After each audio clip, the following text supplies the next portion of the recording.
Today marks the anniversary of the Russian three-day war in Ukraine. The war that was supposed to last 3 days is now on 3 years, thanks in no small part to Joe Biden.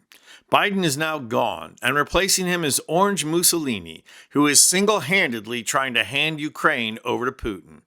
In the leadership vacuum that has been created by Trump being a demented Putin puppet, Canada's Justin Trudeau has stepped in. Trudeau has always been smarter than Trump. In fact, 3 weeks ago, Trudeau was visiting a construction site and was struck in the head with a steel I-beam and had to be rushed to a local hockey rink, where he played 2 quarters and scored 1 goal and 2 assists. After the game, they did a concussion test and cognitive testing. Because of the severe concussion, Trudeau only scored a 32 on the test, 20 points higher than Trump. But I digress. Trudeau is stepping in right where Biden left off. Right after Putin invaded, Biden rallied Europe to supply arms, military training, and impose economic sanctions. It worked. Russia has lost over 95,000 people in this war, and Russia's economy has tanked. Russia is on the ropes, and it cannot stand up much longer.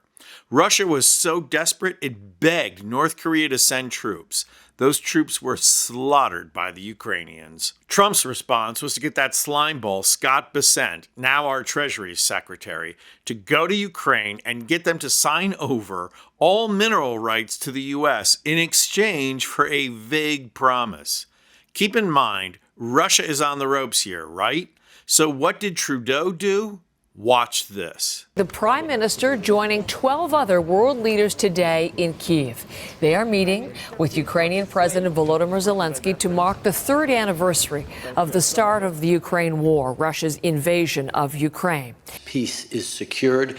Canada stands at the ready to work with our partners around the world to provide Ukraine the security it needs for the peace to last.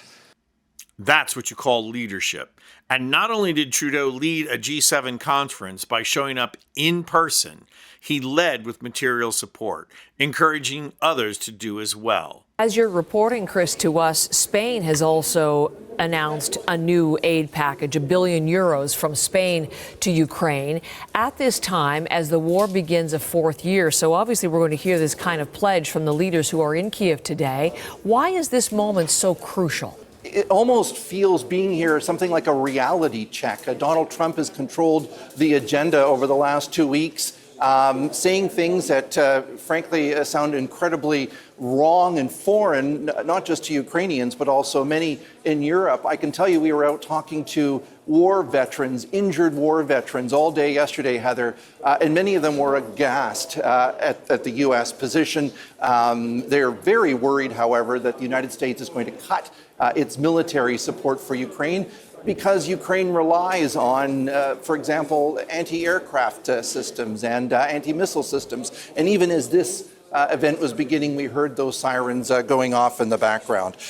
So we're going to hear a lot more talk today, bolstering, I think, Vladimir Zelensky's position, again, to counter Donald Trump. And now the new German chancellor, who has officially and explicitly called Trump a fool and Elon Musk even worse, a solid and serious coalition is forming without the U.S. in the lead. So much for the U.S. being a world leader. In fact, Canadian television is reporting Trudeau began the day announcing that Canada will provide $5 billion in aid to Ukraine using funds from seized Russian assets. When asked at a news conference whether Canada is willing to send troops to help maintain security in Ukraine, Trudeau said Canada will be involved in some way and that everything is on the table. The money that Canada is sending to Ukraine is Russian money. Talk about making them pay. Talk about something the United States can continue to do if it wasn't for Putin's puppet being in charge. So Trudeau is on the world stage, looking like a world leader. Trump, on the other hand, is looking like a sniveling toady, eager to do whatever the playground bully tells him to. And the irony here is that when this coalition finally delivers the knockout punch to the staggering Russia and its economy, Trudeau will claim the Nobel Peace Prize that Trump has always wanted but will never get. And that will be the day we really see him poop his diaper. I'm Anthony Vincent Gallo for Occupied Democrats.